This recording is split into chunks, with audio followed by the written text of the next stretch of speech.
उनके बताए हुए जो रास्ते हैं उनको अपना के उनकी मर्यादाओं के अनुसार आप काम करते हो तो आप निश्चित रूप से आपका भक्ति में सफलता ही सफलता है। इसीलिए संतों ने क्यों कहा कि गृहस्थ में रह के तुम भक्ति भी कर सकते हो और सारे काम।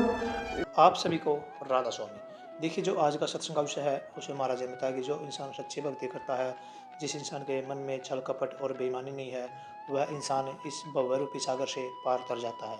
और साथ ही महाराज ने बताया कि अगर हम हर रोज़ सत्संग में जाते हैं और कुछ बातों को अपनाते हैं तो हमारा जीवन सफल बन जाएगा और हमारे जीवन में अच्छी बातें ग्रहण होगी और हमारा जो गृहस्थ जीवन है वो अच्छा जाएगा।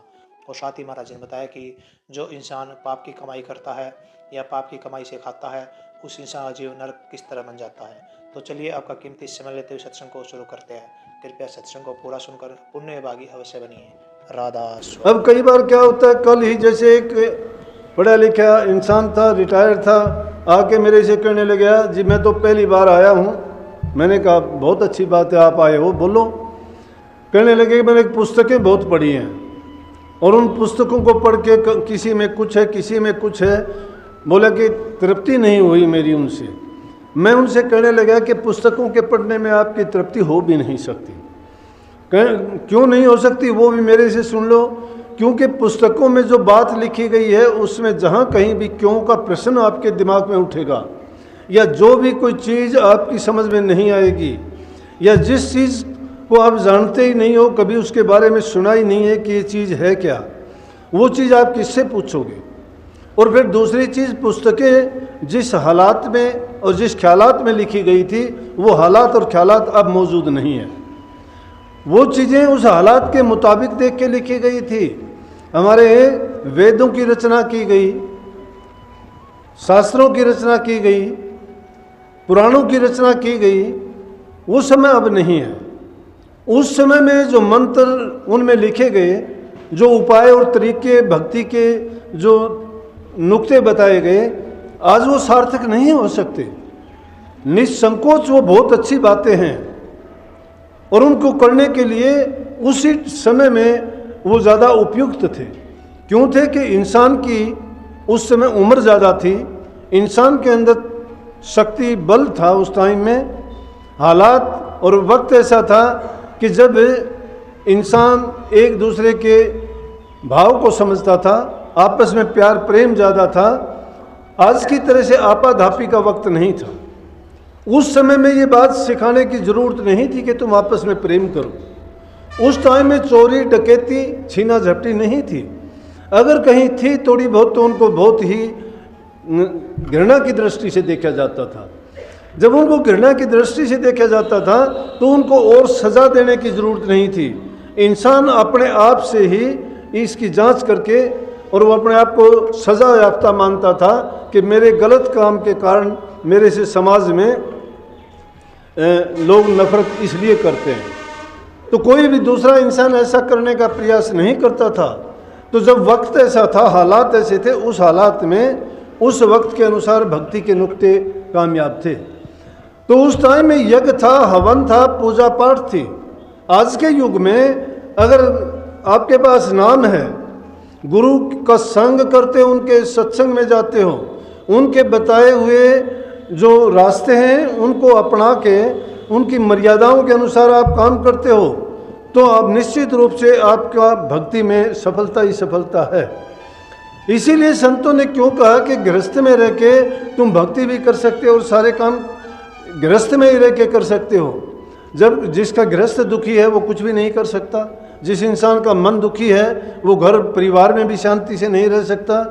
जिसके मन में शांति नहीं उसके घर में शांति नहीं, जिसके घर में शांति नहीं तो समाज में भी अफरा तफरी का माहौल वो ऐसे ही बना रहेगा रहने के लिए।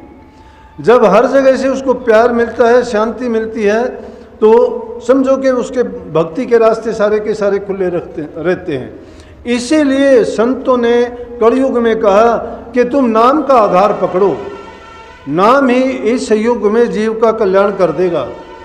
क्यों कर देगा कि आज इंसान की उम्र बहुत कम है, इंसान में सहन शक्ति नहीं रही है, प्राण इंसान के अन्न में है, अन्न में कोष जिसका खराब है उसका सब कुछ बिगड़ जाता है। अब अन्न के बारे में, जल के बारे में, विचारों के बारे में, संगति के बारे में, गुणों के बारे में जब विचार करना शुरू करते हैं तो हम तो शुरुआत से ही हमारी नींद ही डगमगाई हुई है कि जब हम शुद्ध अन्न ही नहीं खाते हैं, कमाई हमारी शुद्ध नहीं है, हेरा फेरी की है, चोरी की है, छीना झपटी की है, जब ऐसे अन्न खाने वाले जो हैं, जैसा इंसान अन्न खाता है वैसा ही तो उसका मन हो जाएगा, क्योंकि उस अन्न में वही गुण हैं जिस प्रकार से वो कमाया गया है। लोगों को तसल्ली नहीं है। एक आदमी, एक इंसान भूखा मरता है, दूसरा चोरी डकैती करके धन का संचय करता है, उसके किसी काम भी नहीं आता है और वो गलत रास्ते से उसको करता है। अब पाप का पैसा तो पाप में लगेगा, वो अच्छी जगह में कैसे लग सकता है? जिनके विचार पवित्र हैं, जिनका जीवन अच्छा और सच्चा है, वो इंसान अगर सच्ची कमाई करता है, सच्ची कमाई में से उसके उपयोग के बाद में जो बचता है तो वो उसको भी पुण्य में लगाने की प्रयास करता है। वही आदमी एक चरित्रवान कहे जा सकते हैं, वही अपने सच्चे गृहस्थ में यूँ समझो कि घर रहते हुए भक्ति के मार्ग में सफल हो सकते हैं। अब इस चीज़ की ज़रूरत है। हम तो डींग मारते हैं, बड़ी बड़ी पिछलियों की टेक बांध लेते हैं, जिनके बारे में कभी सुन लिया लेकिन पता कुछ भी नहीं है। पिछलों की टेक बांध के उनके अनुसार काम करना चाहते हैं। उनको अगर आज हम हाजिर नाजिर पाते तो क्या उनकी ये शिक्षा थोड़ी थी? अब उनकी शिक्षाओं पर चलते हो तो उनकी बातों को अगर मानते हो तो मान जाएंगे कि बिल्कुल ठीक है कि उन्होंने तो नेक काम किए थे। अब उन परंपराओं को तो निर्वाह नहीं करते, उन पर हम चलते नहीं हैं और दम भरते हैं कि हम भक्ति के रास्ते पे चलते हैं, हम नाम को जपते हैं, हम तप करते हैं, हम साधना करते हैं। धर्मों का कोई अंत नहीं है, गुरुओं की कोई कमी नहीं है, पंथों की कोई कमी नहीं है, कथा वार्ताएं बहुत होती हैं, लेकिन दिलो दिमाग किसी के बदलते नहीं हैं। क्यों बदलना चाहते नहीं हैं? अगर कोई थोड़ा बहुत बदलना भी चाहता है तो आम कहावत तो यह है, खरबूजे को देख के खरबूजा रंग बदलता है। यहाँ तो खरबूजे को देख के सारा का सारा खेत बदला हुआ है।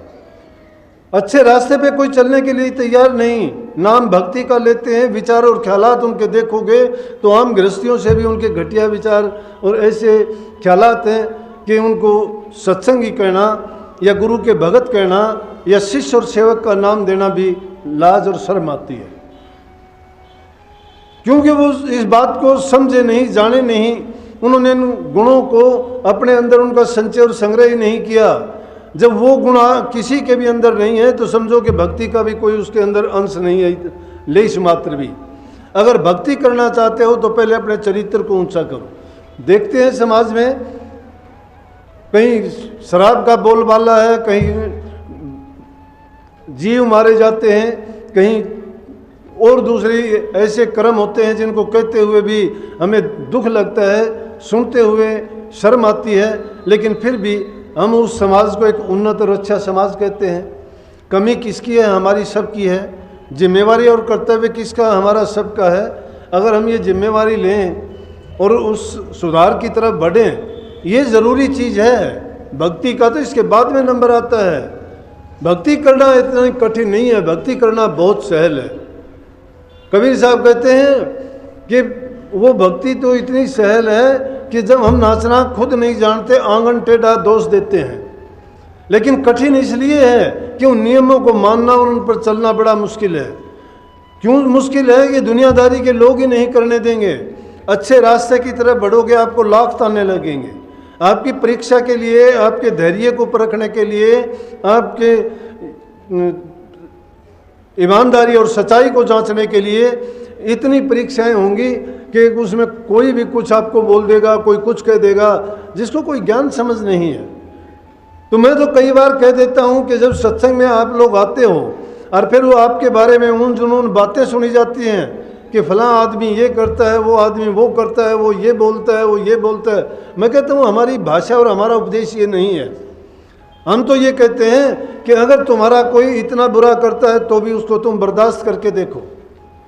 बर्दाश्त अगर नहीं है तो तुम क्या संदेश दे सकते हो और कहाँ तक आपने उसको जो ग्रहण करने की क्षमता है वो क्या ग्रहण किया है आपने।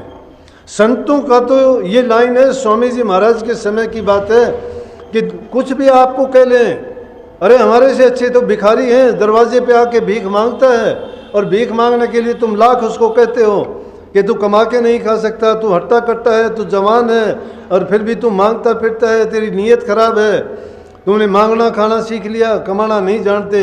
लेकिन वो नीची गर्दन कर लेगा, और लेकिन बिना लिए तुम्हारे से कुछ ना कुछ हो जाएगा नहीं। सुन लेता है वो, धैर्य तो उसके अंदर है। हम नाम भक्ति का लेते हैं, धैर्य इतना भी नहीं है। कोई एक कहता है उसको 10 सुनाते हैं, वो 10 कहते हैं, हम उसको गर्दन उतारने के लिए तैयार हो जाते हैं, युद्ध का मैदान बना देते हैं वहाँ। ये सत्संगियों के कायदे थोड़े हैं। सत्संगियों के तो स्वामी जी महाराज जी ने राधा स्वामी मत चलाया। अगर तुम इस मत के और इस पंथ पर चलने वाले हो और भक्ति करना चाहते हो, गुरु की भक्ति बहुत कठिन आसान नहीं है। स्वामी जी महाराज ने अपने शिष्यों को, जब आश्रम नहीं था, डेरा नहीं था, कुछ भी नहीं था, बहुत पैसे वाले थे, दिलवाली सिंह उनके बाप स्वामी जी महाराज के हीरे जवाहरात के व्यापारी थे, लोगों को बहुत पैसा दे रखा था, ब्याज पर देते थे। लेकिन स्वामी जी महाराज ने क्या कहा कि जब वो आए तो उन्होंने सबके कागज फाड़ दिए। जिससे लेना था, एक पैसा किसी से नहीं लिया, घर में था सबका सब उन्होंने दान कर दिया। और कोई कुछ भी उन्होंने नहीं रखा। अपना आराम से जो 2 रोटी का साधन था, सिर्फ इतना था। डेरा नहीं था कोई भी। शिष्य उनके पास आते थे, क्योंकि भक्ति के रास्ते में ये बाधा है, ये सारे माया के रूप हैं। जो जो इंसान को इज्जत सम्मान मिलना शुरू हो जाए, घर में दाम बढ़ना शुरू हो जाए, या तुम थोड़ा बहुत ऊंचा पद हो जाए, तो तुम भक्ति से दूर जाना शुरू कर दोगे। तो समझो कि माया ने अपना घेरा डालना शुरू कर दिया है। 2 ही चीज इस जीव के पीछे लगे हुए हैं, काल और माया। काल समय है, समय बदलते बदलते ऐसा बदल जाता है कि इंसान को ये होश नहीं आने देता कि वो क्या करता है क्या नहीं करता है। माया नए नए खेल रच के उसको उलझाती रहती है। उस ऐसी दोनों का ऐसा मेल है कि उन उलझनों में पड़ने के बाद में वो सब कुछ अपने आप से मान लेता है कि मैं जो करता हूँ सही है, मैं जो सोचता हूँ वो सही है, और मैं जो करता हूँ शायद उसको कोई नहीं जानता। तो स्वामी जी महाराज ने अपने शिष्यों को भेजा, पानी नहीं था, पानी के लिए कहा कि पानी लेके आओ। दूर कुआं था, वहाँ से पानी लेने के लिए शिष्य गए। दुनियादारी के लोग, जगत भगत का बैर है, जो केड़ा बडबेर वो हाल है, वो चीर देर साहिब करे नमेट। जगत और भगत का तो हमेशा से बैर रहा है। दुनियादारी के लोग जो है उनको हमेशा किसके साथ क्या नहीं हुआ। संतों की अगर बात देखोगे तो कबीर साहब आदि संत थे, हर युग में आए। उनके साथ क्या क्या हुआ। हाथी के पैरों तले वो कुचले गए, नहीं कुचल पाया हाथी। वो ताकत ऐसी है, हाथी जब उनकी तरफ बढ़ता है उसको हाथी को शेर दिखाई देता है। राजा और देखने वाले हैरान हैं, नहीं कर पाए कुछ भी। जंजीरों में बांध के नदी में फेंक दिया गया, सारी जंजीरें टूट के कमल के फूल पे बैठे कबीर साहब बाहर आ गए। देखते हैं, हैरान हैं लोग। भक्ति तो ऐसी चीज है, आदमी को जलती हुई आंच में से निकाल देगी।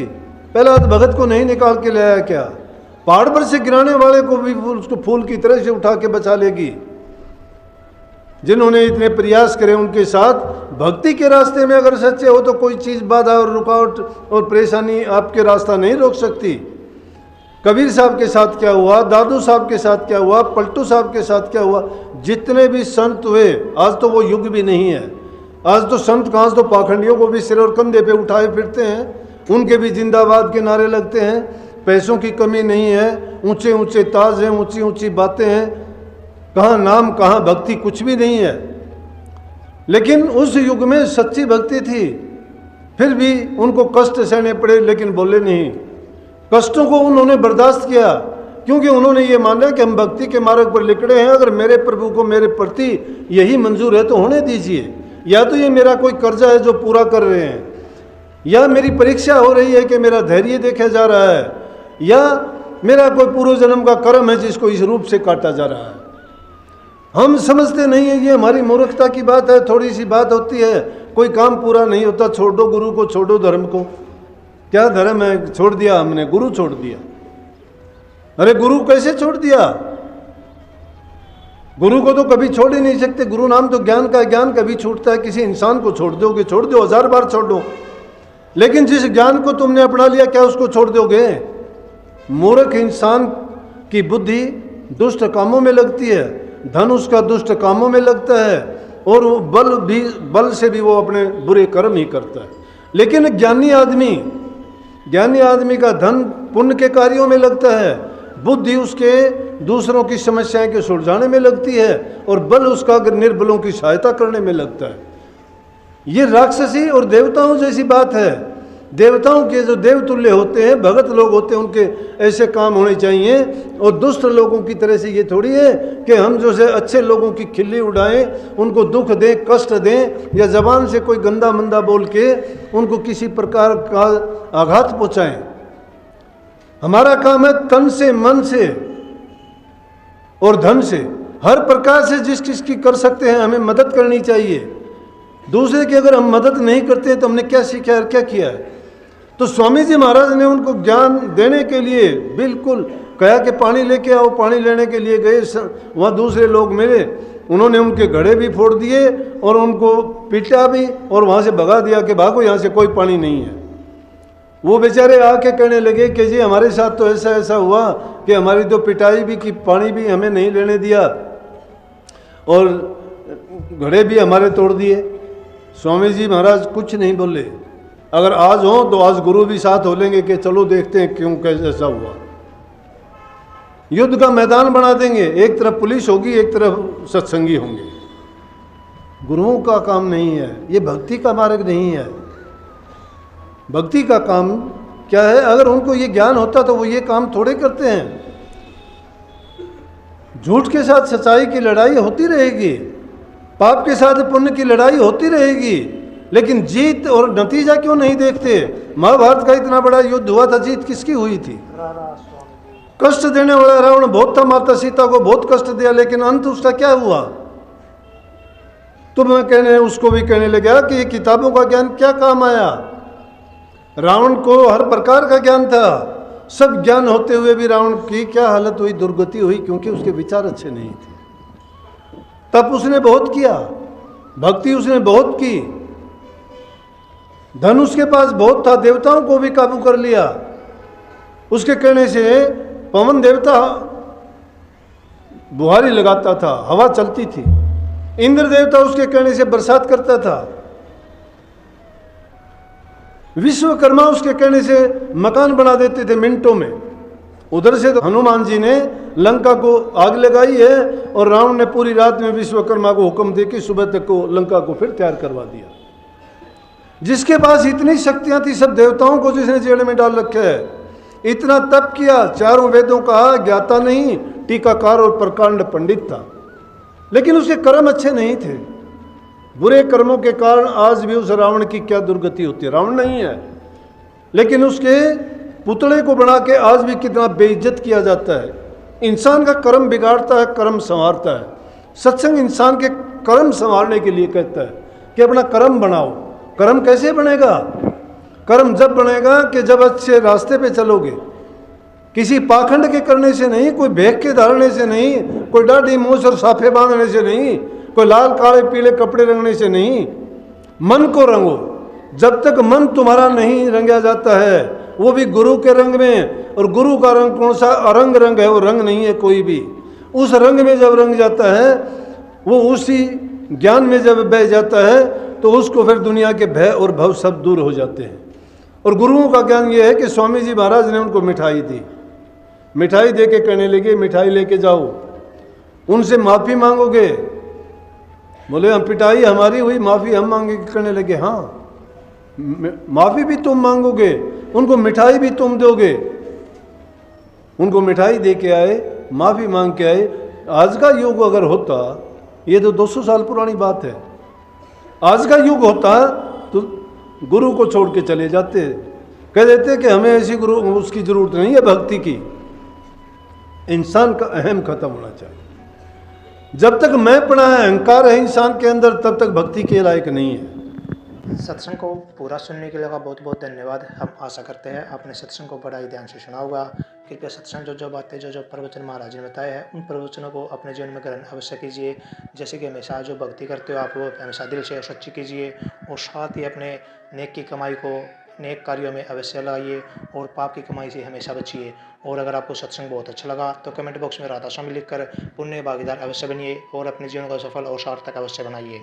मिलते हैं जल्दी एक नए और बहुत ही प्यारे सत्संग के साथ। तब तक के लिए राधा स्वामी।